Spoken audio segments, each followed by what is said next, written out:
Human evolution বা মানব বিবর্তন এটা কি শুধুমাত্র থিওরি নাকি এর মধ্যেও রয়েছে ফ্যাক্ট?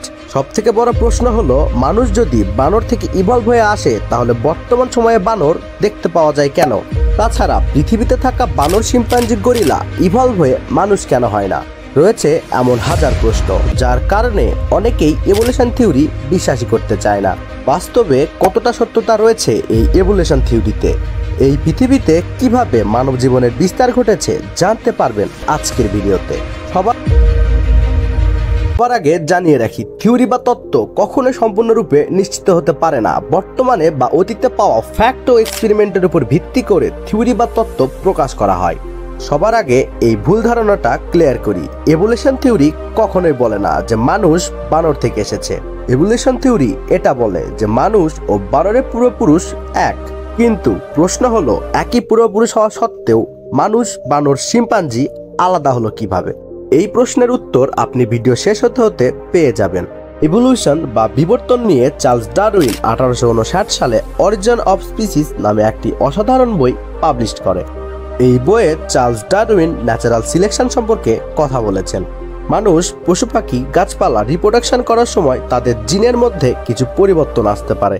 উদাহরণস্বরূপ, আমাদের চোখের মণি সাধারণত কালো হয়ে থাকে, কিন্তু কখনো কখনো বাবা মার চোখের মণি কালো হওয়া সত্ত্বেও সন্তানের চোখের মণি বাদামি রঙের হতে পারে। এমনটা হয় জিনের পরিবর্তনের কারণে। জিনের এই পরিবর্তনের কারণেই একই প্রজাতির মধ্যে আলাদা আলাদা ভেরিয়েশন দেখতে পাওয়া যায়।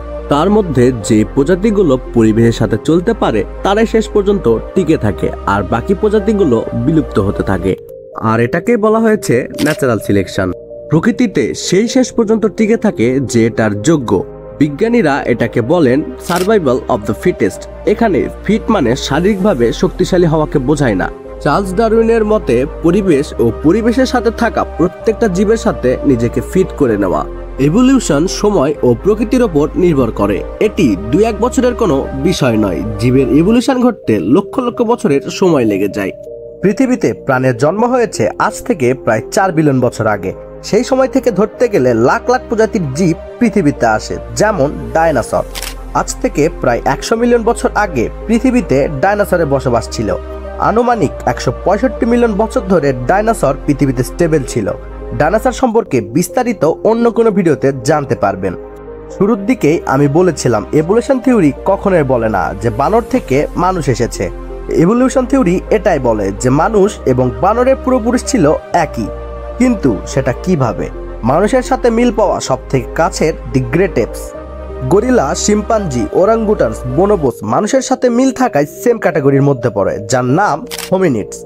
এই সকল হোমিনিডসের মধ্যে কমন বিষয় হচ্ছে এদের লেজ থাকে না। মানুষ সহ সকল হোমিনিডসের মধ্যে বাইপেডালিজম দেখতে পাওয়া যায়, যার মানে 2 পায়ে চলাফেরা করা। আমেরিকার একটি রিসার্চে দেখা যায় গরিলা, শিম্পাঞ্জি, ওরাঙ্গুটানস এদের সাথে মানুষের 95% ডিএনএ ম্যাচ করে। এক ধাপ পেছনে আসলে দেখতে পাওয়া যায় লেজার এপস, যার মধ্যে রয়েছে 20 প্রজাতির গিবন্স। গিবন্সের সাথে মানুষের 96% ডিএনএ ম্যাচ করে। আর এক ধাপ পেছনে আসলে দেখতে পাওয়া যায় old world monkeys and new world monkeys. আনুমানিক 130 প্রজাতির ওল্ড ওয়ার্ল্ড মাঙ্কিস এবং 120 প্রজাতির নিউ ওয়ার্ল্ড মাঙ্কিস দেখতে পাওয়া যায়। আরও এক ধাপ পেছনে আসলে দেখতে পাওয়া যায় টার্জিয়ার্স অ্যান্ড লিমার্স। টার্জিয়ার্স অ্যান্ড লিমার্সকে প্রসিমিয়ান্স বলা হয়, যার অর্থ বানরের মতো দেখতে। টার্জিয়ার্স সাধারণত দিনের বেলা দেখা যায় না। এরা অনেক লাজুক প্রকৃতির হয়ে থাকে। এদের আওয়াজ অনেকটা বাদুড়ের মতো। অপরদিকে লিমার্সের 100-এরও বেশি প্রজাতি রয়েছে, যাদের শুধুমাত্র ম্যাডাগাস্কারে দেখতে পাওয়া যায়। ইভলিউশন বা বিবর্তনকে যদি আমরা একটি গাছের সাথে তুলনা করি, তাহলে এর ফার্স্ট পয়েন্টে অবস্থান করে প্রাইমেটস আর লাস্ট পয়েন্টে অবস্থান করে হোমো স্যাপিয়েন্স বা মানুষ। প্রাইমেট শব্দের অর্থ শ্রেষ্ঠ বর্গভুক্ত স্তন্যপায়ী প্রাণী। মানুষ, গরিলা, শিম্পাঞ্জি, বনোবোস এইগুলো মিলে তৈরি হয় হোমিনিডস ক্যাটাগরি। এদের সাথে লেজার এপস বা গিবন্স প্রজাতি অ্যাড করলে তৈরি হয় হোমিনয়েড ক্যাটাগরি। হোমিনয়েডস ক্যাটাগরির সঙ্গে old world monkeys and new world monkeys add করলে তৈরি হয় অ্যানথ্রোপয়েডস ক্যাটাগরি, এবং অ্যানথ্রোপয়েডস ক্যাটাগরির সঙ্গে টার্জিয়ার্স অ্যান্ড লিমার্সকে অ্যাড করলে তৈরি হয় প্রাইমেটস ক্যাটাগরি। ইভলিউশন অনেকটা গাছের মতো। গাছের ডালপালা যেভাবে প্রসারিত হয়, ইভলিউশন ঠিক সেইভাবে প্রসারিত হয়। একটা কথা মাথায় রাখবেন, ইভলিউশন বা বিবর্তনের কোনো নির্দিষ্ট ডিরেকশন নেই। ইভলিউশন আলাদা আলাদা ডিরেকশনে হতে থাকে। মানুষের সবথেকে কাছের রিলেটিভ শিম্পাঞ্জি। হোমোসাপিয়েন্স বা মানুষ কিন্তু সরাসরি ইভলভ হয়নি। হোমোসাপিয়েন্স পৃথিবীতে আসার আগে তাদের কয়েকটি পূর্বপুরুষ ছিল। এই পুরো সার্কেলকে হোমিনিন ক্যাটাগরির মধ্যে ধরা হয়। হোমিনিন ক্যাটাগরির প্রথম পূর্বপুরুষ ছিল আর্ডিপিথিকাস রেমিডাস। আর্ডিপিথিকাসের কিছু বোন ফসিলস পাওয়া যায়, যেটা রিসার্চ করে দেখা যায় এদের হাত অনেক লম্বা ছিল। আর্ডিপিথিকাস থেকে ইভলিউশন হয় অস্ট্রালোপিথিকাস আফ্রান্সিস, যা আজ থেকে 3.5 মিলিয়ন বছর আগে। এদের হাড়ের ফসিলস পরীক্ষা করে জানা যায় এই প্রজাতি প্রথম 2 পায়ে হাঁটা শুরু করে। 1974 সালে ইথিওপিয়াতে অস্ট্রালোপিথিকাসের একটি জনপ্রিয় ফসিলস পাওয়া যায়, যার নাম দেওয়া হয় লুসি। এই লুসি নামে হলিউডে একটি সায়েন্স ফিকশন মুভিও রয়েছে। রিসার্চের মাধ্যমে জানা যায় এই প্রজাতি 3.3 মিলিয়ন বছর আগে পৃথিবীতে ছিল। এই প্রজাতি প্রথম পাথরের অস্ত্র ব্যবহার করা শুরু করে, কিন্তু দেখতে গেলে তারা ন্যাচারাল স্টোন ব্যবহার করত। তাদের প্রধান খাদ্য ছিল মাংস, গাছের লতাপাতা ও ফলমূল। নিজের হাতে প্রথম পাথরের অস্ত্র বানানো শুরু করে হোমো হ্যাবিলিস। ইভলিউশনের প্রত্যেকটা ধাপেই তারা আগের থেকে কিছুটা উন্নত হতে শুরু করে। হোমো হ্যাবিলিস 2.5 মিলিয়ন থেকে 1.5 মিলিয়ন বছর আগে পর্যন্ত পৃথিবীতে বেঁচে ছিল।